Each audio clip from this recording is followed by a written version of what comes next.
기도하며 하나님 아버지 감사합니다. 구역 예배 드립니다. 우리 은혜교회를 축복하시고 구역을 축복하시고 구역장님 구역원들 축복하시고 모든 기관 부서를 축복하시고 일지월장 부흥성장 수많은 영혼권 한나라 확장에 전력을 다하여 이 시대에 참으로 하나님의 이름을 빛내는 아름다운 교회, 좋은 교회, 행복한 교회, 주님 영광 드리는 교회가 되게 하옵소서. 오늘도 함께 하시길 바라고 예수님의 이름으로 기도합나이다. 아멘. 네, 오늘은 갈라디아 5장 16절로 26절입니다.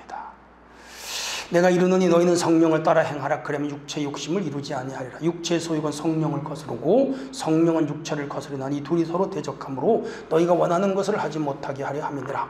너희가 만일 성령이 인도하시는 바가 되면 율법 아래 있지 아니하리라. 육체의 일은 분명하니 곧 음행과 더러운 것과 호색과 우상숭배와 주술과 원수 맺는 것과 분리 분쟁과 시기와 분냉과 당짓는 것과 분열함과 이단과 투기와 술 취함과 방탕함과 그와 같은 것들이라. 전에 너희에게 경계한 것 같이 경계하노니 이런 일을 하는 자들은 하나님의 나라를 유업으로 받지 못할 것이요 오직 성령의 열매는 사랑, 희락, 화평, 참, 자비, 양선, 충성, 온유, 절제니 이 같은 것을 금지할 법이 없느니라. 그리스도 예수의 사람들은 육체와 함께 그 정욕과 탐심을 십자가에 못 박았느니라. 만일 우리가 성령으로 살면 또한 성령으로 행할지니 헛된 영광을 구하여 서로 노엽게 하거나 서로 투기하지 말지니라. 아멘. 네, 오늘 주제는 성령의 열매 맺는 생활. 우리가 잘 아는 구절이죠. 이 내용은 암송도 많이 하시는 분도 있죠. 성령과 육체는 항시 대립합니다. 이항 대립이에요. 부딪혀요. 육체는 욕망을 주로 추구하고 성령은 하나님의 뜻을 따라가요. 그래서 욕망을 이기는 길은 성령의 지시를 받는 것이 가장 좋고 또 성령의 열매는 인격의 열매이기도 합니다. 그럼 성령 받은 신자는 육체의 욕망과 결별하고 성령의 다스림을 따라가는 것입니다. 우리가 이제 한국에 살다가 미국으로 이민을 가면 미국 법을 따라, 미국 사람이 한국으로 귀화를 하면 한국 법을 따라야 돼. 왜? 정체성이 바뀌었기 때문에. 우리가 예수를 믿고 구원받은 것은 정체성이 바뀐 거예요. 육체의 사람, 죄의 사람, 마귀의 수하에 살던 사람이 이제는 하나님의 수, 하나님의 백성으로 변했기 때문에 그래요. 자, 무서운 육체의 욕망이 있습니다. 육체의 욕망을 제하는 길은 성령을 따르는 길. 우리 육체는요, 항상 그 죄의 욕망이 일어납니다. 왜냐하면 아담과 하와의 타락 이후에 인간은 죄덩어리라고 보시면 돼요.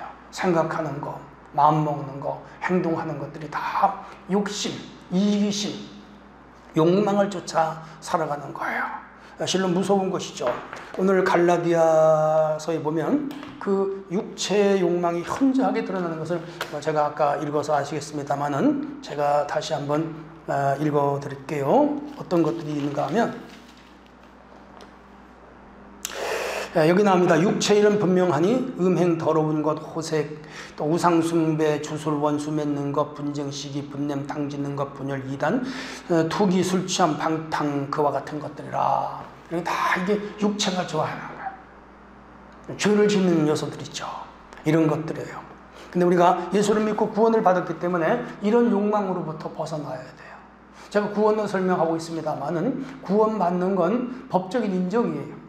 예수를 구주로 믿고 입으로 시인하고 할 때 성령께서 내 마음에 오셔서 나를 지배하시고 내가 주의 백성이 되었지만은 그건 법적으로 하나님의 자녀가 된 것이지 아닐 내가 아직 내가 완전히 생활적으로 인격적으로 삶으로 성품적으로 변화된 건 아니에요. 여전히 아직도 그 마음속에 이런 요소가 있어요. 죄의 요소가 있어요. 죄의 욕망이 있어요. 죄의 그 욕구가 그냥 꿈틀거리고 있어요. 무섭죠. 그래서 틈만 나면 죄를 짓고 싶어요. 그리고 과거에 짓던 죄에 대한 관성이 있어서 그걸 따라가고 싶어. 그리고 편해. 그리고 그게 바로 죄의 욕망. 그런데 그걸 십자가에 못 박았다. 24절에. 이미 과거에 예수님 십자가에 달릴 때 내가 같이 죽고, 왜냐하면 예수님을 믿는 순간 예수님과 나는 연합되어 하나가 되는 거예요. 예수님 사건은 내 사건이에요.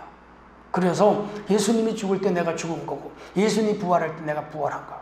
그래서 하나님의 백성, 하나님의 자녀. 그건 신비한 연합이죠. 두 번째, 하나님 나라의 삶인데, 이렇게 구원받은 사람은 이제부터는 하나님 나라 백성으로 살아야 돼요. 그것이 이제 오늘 말씀에 있는 성령의 열매입니다. 22절부터예요.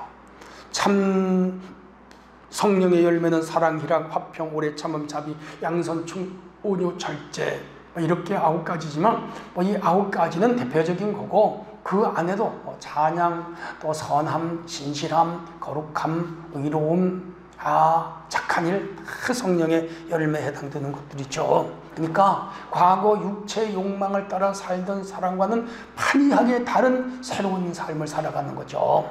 이게 바로 성화 구원의 과정이다, 그렇게 말할 수가 있어요. 세 번째는 성령과 동행하는 삶입니다. 회심은 자기 육체의 정과 욕을 십자가에 못 박는 것이라, 그렇게 바울이 말을 했죠. 그리고 이제 바울은 다시 성령의 열매 안에 열매를 맺는 사람은 과거의 죄와 완전히 결별을 해라, 이별을 해라 이 말이에요. 죄를 짓던 사람은 죄를 이별해야 돼. 거짓말하던 사람은 거짓말을 이별해야 돼. 남을 속이던 사람은 이별해야 돼. 폭행을 하던 사람은 그 폭행과 이별을 해야 돼. 화를 잘 내던 사람은 이젠 화를 내지 말아야 돼. 남을 잘 비난하던 사람은 비난하지 말아야 돼. 불평을 일삼던 사람은 불평을 버려야 돼. 교만하던 사람은 교만을 버려야 돼. 오만하고 자만하던 사람은 버려야 돼. 자기가 최고라고 하던 사람은 그걸 버려야 돼. 그리고 하나님의 사람, 오늘 성경이 말씀하시는 이런 사람으로 날마다 바꾸어져야 돼. 그게 거듭나는 거예요. 구원받았기 때문에. 자, 바울의 헌신으로 세운 이 갈라디아 교회는요, 비복음, 즉 복음을 전했는데 복음이 아닌 다른 복음을 가지고 들어온 자들이 있었어요.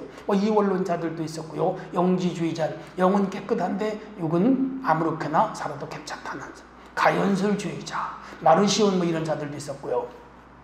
또 영지주의 아까 말씀드렸고요. 이런 자들이 그야말로 무수히 들어가서 할례파도 있었어요.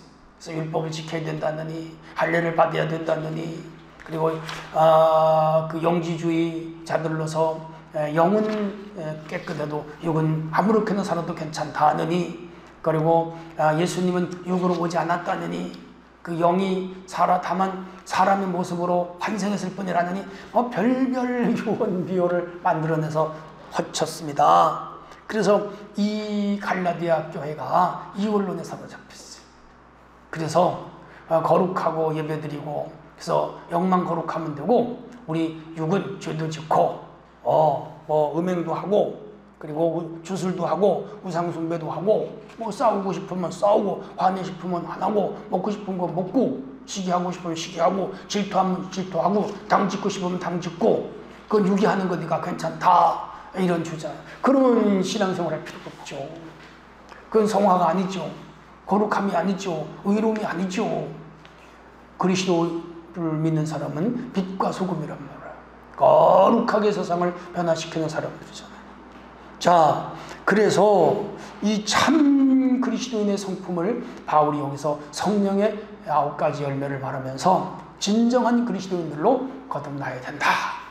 그게 법적으로만 구원받아서 안 되고 실제 생활 속에 거룩한 사람으로 변화되어야 된다라고 편지를 써서 그들에게 가르치고 있는 거예요. 말씀 속으로 들어갈게요. 첫 번째, 육체의 일은 어떤 것들이 있습니까? 갈라디아 5장 19절 20절 아까 읽어드렸습니다. 음행, 더러운 것, 호색, 우상숭배, 주술, 원수 맺는 것, 분쟁, 시기, 분냄, 당짓는 것, 분열하는 것, 이단, 투기, 주술, 술 취함, 방탕함, 이런 것들 들어만 봐도 이게 죄구나 하는 거 알 수 있잖아요. 이런 것들을 어떻게 끊어내는, 이런 것들은 다 육체의 일들로서 자기 중심적인 사람, 쾌락 중심의 사람입니다. 죄악 중심의 사람으로 사는 거예요.